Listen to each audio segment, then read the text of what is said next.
Ahmad Lutfiy Qozonchini O'gay ona romanini o'qishini tavsiya qilardim. Bu kitob zo'r kitob, men o'zim o'qib chiqqanman, hamma yaqinlarimga tavsiya qilaman.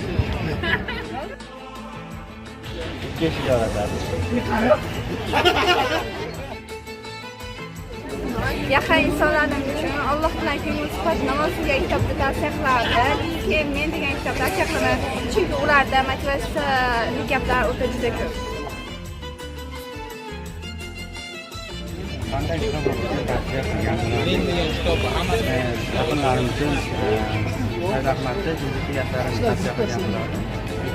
Juda ham yaxshi asar hisoblanadi.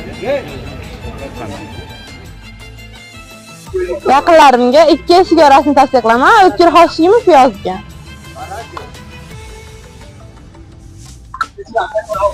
Men Said Ahmadning asarlarini sevib o'qiyman va o'zim yaqinlarimga o'sha Said Ahmadning 45 kun, jimjitlik asarlarini, romanlarini tavsiya qilgan bo'lardim. Hozirda tengdoshlarimga 2 eshik orasi romanlarini o'qishni tavsiya beraman. Yaqinlaringiz uchun qanday kitob o'qishni tavsiya qilgan bo'lardingiz? Men yaqinlarimga 2 eshik orasi asarini o'qishni tavsiya etaman. Kitobni tavsiya qilgan bo'lardingiz.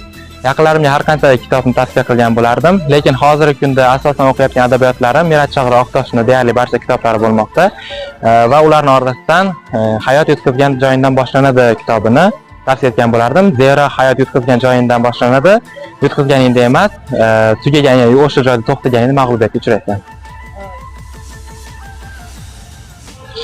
Yaqinlaringiz uchun qanday kitob o'qishni tavsiya qilgan bo'lardingiz?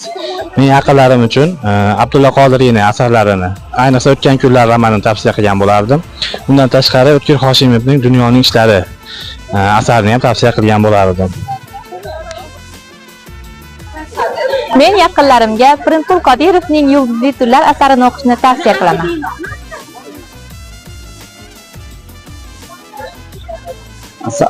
Assalomu alaykum barchaga.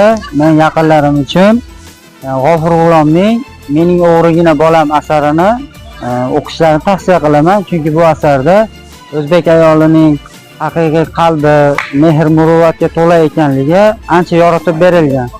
Va bu qolaversa bu hayotiy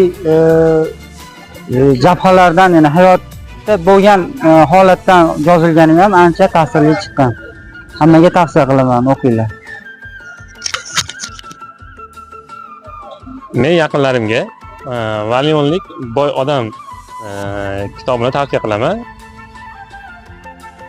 Men yaqinlarimga, talabalarimga Rashod Nuriddin Teginning Choliqushi asarini o'qishni yoki bo'lmasam Aleksandr Dyumaning Graf Monte-Cristo asarlarini o'qishni tavsiya qilaman. Yana bundan tashqari Chingiz Aytmatovning qator asarlari bor, ayniqsa Alvido Gulsari asarini o'qishni tavsiya qilgan bo'lardim.